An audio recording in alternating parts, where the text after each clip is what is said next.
The products you use change the way you experience life.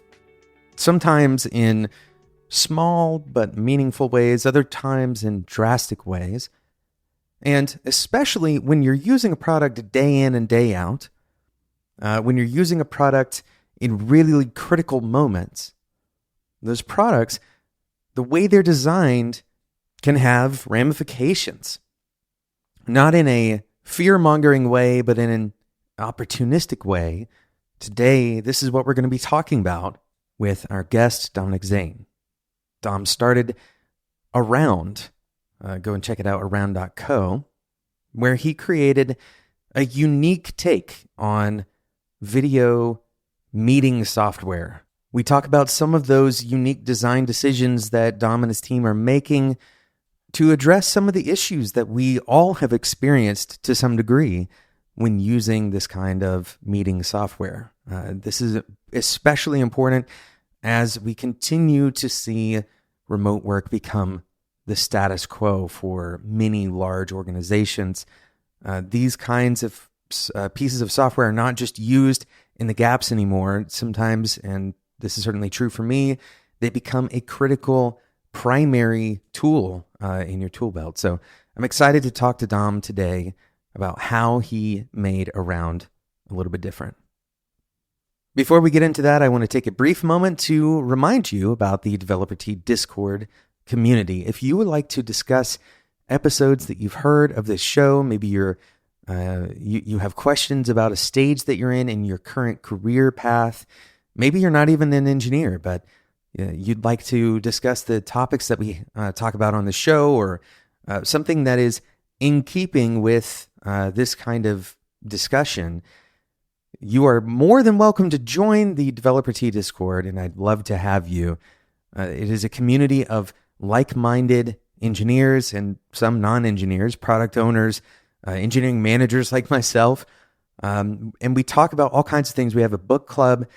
We have people asking questions about situations in their workplace, career issues that they have, and it's totally free. We're not trying to monetize this at all. This is just something that I wanted to start for people who listen to the show, who have a like-minded approach and wanted a place to discuss these things that go beyond just the technical aspects of their careers as software engineers. Go and check it out. That's the Developer Tea Discord community, developertea.com/discord. Once again, you can join for free. Thanks so much for listening to today's episode. Let's get straight into the interview with Dominik Zane. Dominik, welcome to Developer Tea. Hey, John. Thanks for having me. Super excited to be here on your podcast. I'm excited for you to be here too. And I kind of want to give a disclaimer at the beginning of this episode that Around has sponsored Developer Tea in the past. We're going to talk about the product in today's episode probably quite a bit. We can't really avoid it because it's so much of what you care about. But this episode is not a sponsored episode. It's certainly not a sponsored episode by Around. So it's not a product, testimonial episode or anything like that. But here's the thing about Around that I think is so interesting, and why I'm okay talking about a product. I typically wouldn't do this on this show, but I've used Around. And I find it to be an extraordinary product for a couple of reasons. It feels very much like a modern part of my life kind of tool, rather than a thing that I have to work around. It feels very much like a natural tool to use. And I noticed this when I was talking with an ex-coworker of mine who now works with you at Around. He kind of got me onto using this product. And there's so many small, subtle details that kind of advance this beyond the average, calling software. So I want to talk about with you how important it is that we think about our software as a part of our lives. It's not just a tool that we can pick up and set down and it has no effect on us. The tools that we use throughout our day, especially tools that we use for hours on end, can have profound effects on our lives, on our health, on our outlook, on our culture. So this is the top. I guess this is like mini topics that we're going to get into here, Yeah. but that's why I want to talk to you is because I feel like this is a perfect kind of case study in thinking about a tool beyond just getting it to the place where it's functional, beyond getting it to where it has a cool interface. All of that stuff is fine and great, but I think you've done a little bit more thinking about the impact that this has on people. Can you talk a little bit about what the inspiration was for building Around, and I guess we should talk about what Around is as well. Yeah. Absolutely, yeah, and so Around is a distinct audio and video communication space, and our signature Around user experience enables remote teams to come together and work together in a more energizing and a more human way. And so, what does that mean, right? In remote collaboration, we're finding that communication has to remain high volume, right? There, we want to expand the bandwidth of communication. We want to have little moments to go over an idea, to collaborate together, maybe in Figma or all kinds of collaborative tools, and maybe that session can take 2 hours or it can take 15 minutes, right? And it's very very much sort of ad hoc as needed. And so, how do you do that when you want to increase and want to make sure that you have high throughput, but your fatigue remains very low? It's counterintuitive. How do you increase the volume while reducing Mm, fatigue? And if we mm, look at all the existing video products, they do the opposite, right? So people are, you schedule a 60-minute block, and it's extremely fatiguing experience. And so our goal was to create a space for teams where they feel the opposite, and mm, so we can go and sort of dive deeper into those nuances, and how 100 details together allow for teams to truly feel that way, and obviously the feedback and all everything that our users and customers say sort of prove that we have accomplished that successfully, and yet it's so many subtleties that allow for that to be true. yeah. It's interesting. You mentioned fatigue, and in preparation for this episode, I came across a study that talked about fatigue as it relates to video calls, which is right down the alley of what we're talking about here. And what's even more, I guess, concerning about this is that it affects people asymmetrically. So people who are already kind of leaders in a given team are going to be less fatigued than the people who are not leaders. People who are more vocal on a call are actually less fatigued than the people who are less vocal on the call. So the existing dynamic that's already difficult in a remote environment is pronounced further Hmm. by video calls, right? It doesn't equal things out like you would hope would happen in a remote environment where everybody kind of has the same, the volume is the same, and whereas in a physical room the volume is different. That's actually pronounced worse in a remote, typical call, right? Hmm. And so I find it interesting that fatigue was is first of all is a driving factor in some of the features, which I'd like to talk about Yeah. some of the choices, the kind of product decisions that you made to address some of this stuff. Um, but I also find it interesting that it is asymmetric in its effect, in that it affects people who traditionally are less likely to speak up in the first place, Yep. which again historically is going to be people of color or women in the room. They're Yep. typically, historically have been kind of suppressed from sharing their voices often. So, in some ways, a tool like this is working to combat some of those more super cultural problems as well, which is a very interesting angle to think about it. But I'd like to talk kind of at an atomic level for a second. What is, if you had to pick out one feature that you feel like really kind of exposes this idea, which feature would you kind of say this is the poster child for fighting Yeah, fatigue? yeah. So I'll start with sharing this story from 2015, um, when I first had that realization. So we worked in a remote team. I was the manager on the team, and some of the team members were physically located in an office in California, and then we also had engineers all across Europe, and so every day we would do like a sync up stand up meeting, and um, it was very powerful when we realized um, there's this center of gravity in that room in California, and everybody else is kind of like a second class citizen. And there's this massive 70-inch TV, and we're fiddling with all the connection and the HDMI cords, and how do you screen share, and how do you see people in Europe, and how do you utilize this big TV. And so the setup is kind of, it was kind of clunky at the time, but I realized something. We've had phenomenal engineers on the team, and just like you said, some people are more introverted, some people are more extroverted, some people feel comfortable on camera, some people feel less comfortable on camera, right?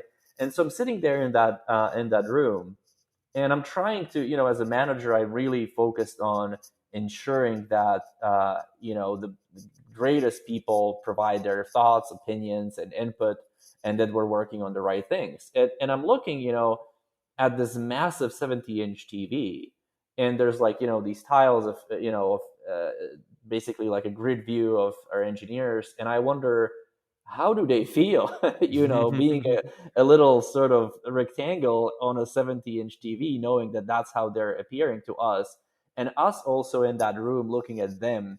And there's something really awkward about that moment, and I'm wondering, like, do they even feel enabled, empowered, or great in this moment? Do they feel Mm, like, do we have we potentially reduced their extraordinary talents yeah. just by creating such an awkward experience, And it Mm, didn't feel equal to me at all in that moment. That it didn't seem like we are on a level playing field in this conversation.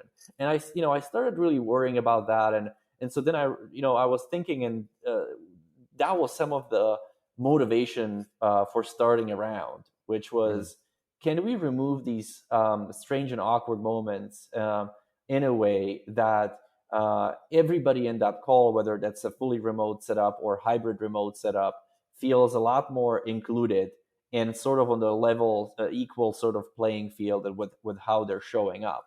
So that was 2015, and we started fundraising for a round. We were an early stage company, and I was trying to explain this nuance to investors. And obviously, this is pre-pandemic. That was late 2017 at that time, and nobody could understand, like, what are you guys talking about? Like, what do you mean psychology of, what do you mean, like, equal video experience for everybody? It wasn't a theme at that time.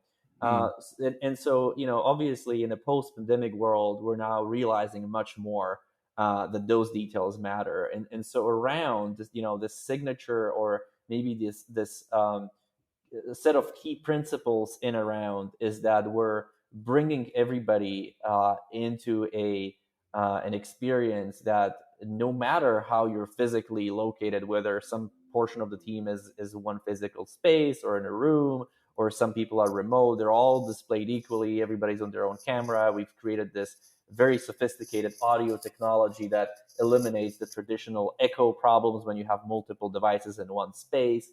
And so it's a much more organic way to bring people together in a very sort of humanized way. And whether you're more introverted, extroverted, when that playing field is sort of leveled and equal, it facilitates better conversations, and those details then don't, we are ensuring that we don't reduce extraordinary people to something less because they're too focused and too worried about how they're showing up and how they're appearing. And mm, if you can really remove that sort of burden, that we have, that psychological burden, like, hey, Like, am I cool? Am I okay? Like, is this, how are we, showing up?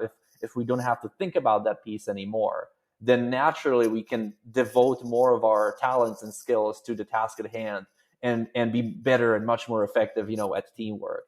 And so that is the, key set of principles in around, is to make sure that it feels really good, and I'm showing up and I feel great, because Yeah. this tool is really about not just using it because I have to, but because I want to. I want to show up. I feel Hmm. comfortable. It's I you know my presence is just the right size, and it's not bigger than it needs to be. And I'm comfortable showing up, and that makes a profound difference on that team collaboration. We're going to take a quick sponsor break and we'll come back and continue our interview with Dominik Zane.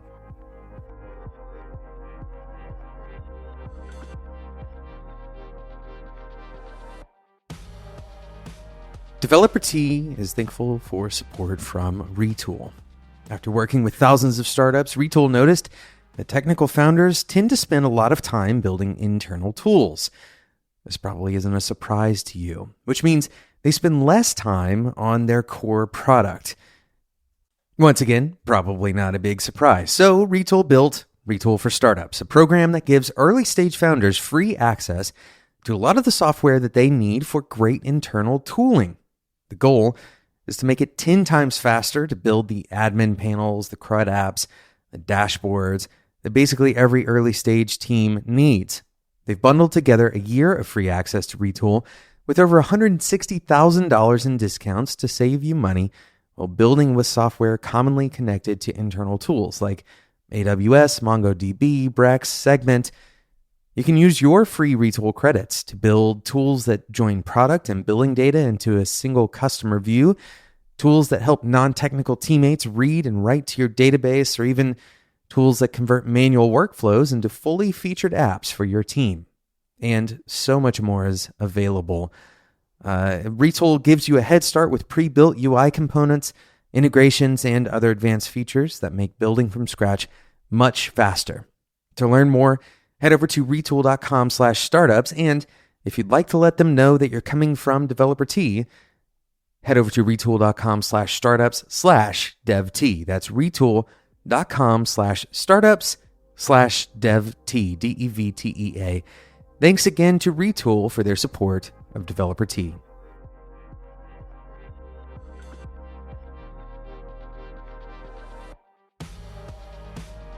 It's interesting because there does seem to be some acknowledgement of this, of some of these difficulties industry-wide as well. We have, for example, the common way of dealing with, being self-conscious about the room is to blur the background. Yep. There's a new feature, I think, coming out in iOS, in FaceTime, where you have spatial audio, so you kind of hear where the voice is coming from. So you have a little bit more awareness of who to look at, which is a big problem with video calls. You don't know who's looking at you, especially when there's a lot of people. When it's kind of a one-on-one conversation, it's a little different. But when you have, let's say, 10 people on a call, you don't know when people are looking at you. Whereas when you're in the room together, you know when people are looking at you and when they're not. And so you can kind of relax and go through those kind of natural motions of not having to be presentationally perfect when you're in the physical room. And so getting these cues of who's looking at you when, or having some kind of, like you say, equalization, not overstating my presence too much, that combined with a lot of the other subtle features. A couple other things that I really love about this, and I'm going to talk about some of what I feel like the psychological impact is, and then you can kind of add what your reasoning and what your team is thinking here. But there's not a traditional kind of chat window in a round, and I think part of my frustrating experience with the chat window in a remote environment is that there seems to be two conversations always happening. One is in the chat window, and it seems like the people who are talking in the chat either want to speak up and they can't, or they don't want to listen and they want to do something totally different. Hmm.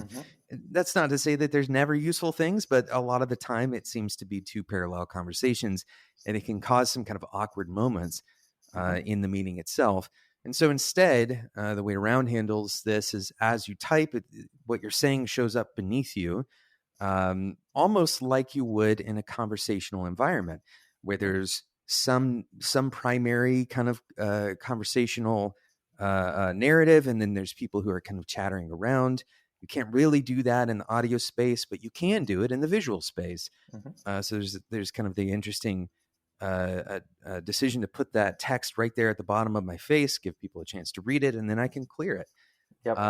Raising your hand is another thing that happens, kind of a voting mechanism almost. Hmm. And even the filters, right? This brings another piece of, okay, I can kind of change. I can choose an appearance that I like.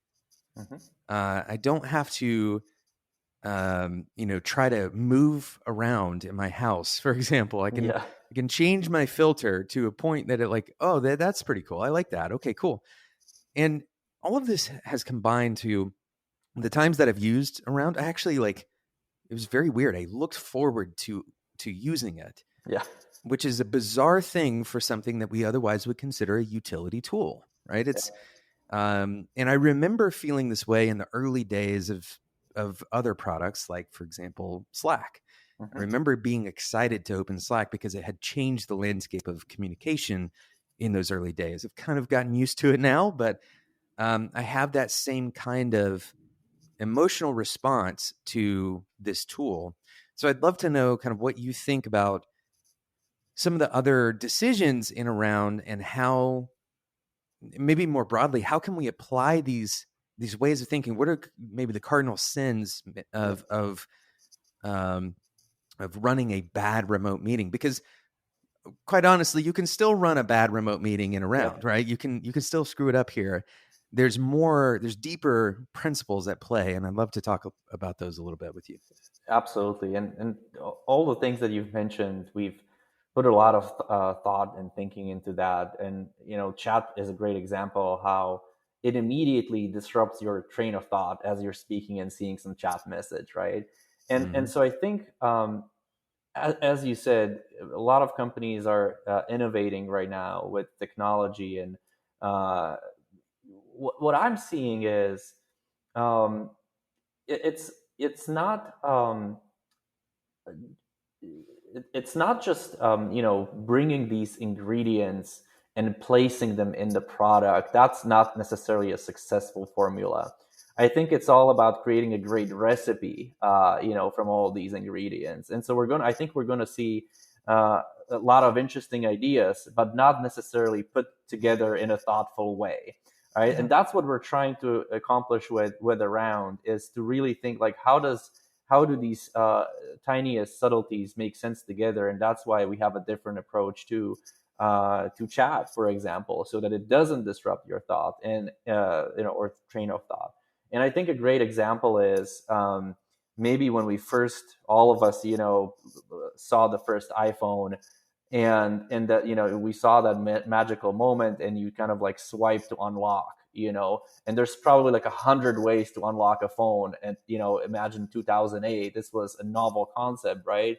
And so it's about having the ability to swipe your finger over on a touch screen, but using that technology in a way that the recipe at the end of it is amazing, and makes you feel a certain way. That's a magic moment, right? Or maybe that they've eliminated the stylus at the core, uh, in that philosophy. And so those details matter a lot. And so um, I think we have to come back to the core principles and realize that even if we have a business product, right? Like, it's a business product, and ultimately we want to accomplish some business results with it, but who's using it? It's people, right? And people have psychological responses, right? We feel a certain way. And I think that's the biggest trend and maybe shift in our values, is that we're realizing we don't have to be clunky professionals. We're, we're Yeah. humans, right? And so if we want to be great at what we do, then we also have to care about uh, these nuances. And I think the remote era has basically just amplified um, this realization that it's important. And so when we're creating business products, we have to go back and think about, well, how does this business product make you feel? And that was a very counterintuitive, I guess, philosophy just 3 4 years ago, that anybody would even care about that problem, right? All the business products pre 2014, most of them actually look pretty bad, right? Yeah. And so enterprise, even in the enterprise space, the decision makers, the leadership is also now realizing, especially in the new remote era, if these products are not making our teams feel energized, can they still be productive and extraordinary? And so that is, I think, the biggest shift. And Slack spearheaded that era around 2014. And at that time, we were thinking like, oh, that's kind of crazy. You have like these wild colors and emojis and GIFs. What is that, right? That was controversial Yeah. in Yeah. 2014. And we realized, wow, that is the way, because Mhm. ultimately we're still humans. We want to have fun, and that's what makes work great. And then we don't have to think about like what our appearance is. We can be more authentic. And when we're more authentic, we don't have this all these other burdens about like how to appear, and we just do our best work. And so Yeah. that is how we approach everything in around with our product, making sure that we have this very human centric point of view. And all these details like, well, why does this chat message, is this right? Is it okay that I'm speaking and this chat message comes up in a very obtrusive way? And Yeah.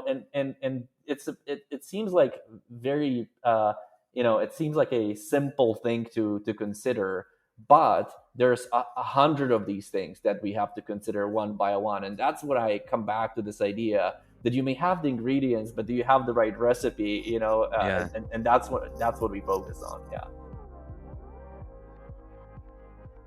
Thanks so much for listening to today's episode of Developer Tea, the first part of my interview with Dominik Zane. I hope you will join us for the second part of this interview. Make sure you subscribe so you don't miss out on that and many other future episodes of the show. Of course, we have a back catalog of over 1,000 episodes of Developer Tea. I hope you will take some time to go and find some episodes that are interesting to you.